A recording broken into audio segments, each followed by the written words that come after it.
ప్రభుత్వం తీరుపై మాజీ మంత్రి హరీష్ రావు ఆగ్రహం వ్యక్తం చేశారు. గురుకులాలు ఓయూ విద్యార్థులు నిరసన చేస్తున్నా ప్రభుత్వం పట్టించుకోవట్లేదని మండిపడ్డారు.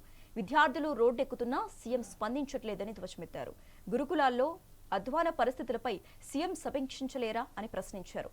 ఓయూకు వెళ్లి రిబ్బన్లు కట్ చేయడం తప్ప అభివృద్ధి ఏముందని ప్రభుత్వాన్ని నిలదీశారు. ఈ మేరకు ఎక్స్ వేదికగా హరీష్ రావు విమర్శలు గుప్పించారు.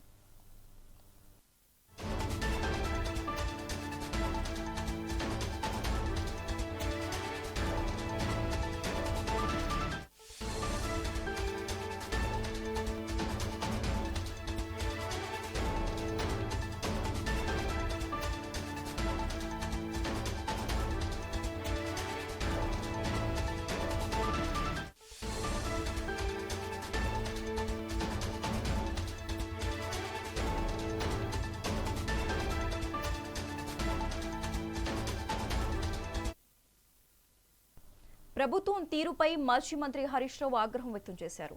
గురుకులాలు ఓయూ విద్యార్థులు నిరసన చేస్తున్నా ప్రభుత్వం పట్టించుకోవట్లేదని మండిపడ్డారు. విద్యార్థులు రోడ్డెక్కుతున్నా సీఎం స్పందించట్లేదని ధ్వజమెత్తారు. గురుకులాల్లో అధ్వాన పరిస్థితులపై సీఎం సమీక్షించలేరా అని ప్రశ్నించారు. ఓయూకు వెళ్లి రిబ్బన్లు కట్ చేయడం తప్ప అభివృద్ధి ఏముందని ప్రభుత్వాన్ని నిలదీశారు. ఈ మేరకు ఎక్స్ వేదికగా హరీష్ రావు విమర్శలు గుప్పించారు.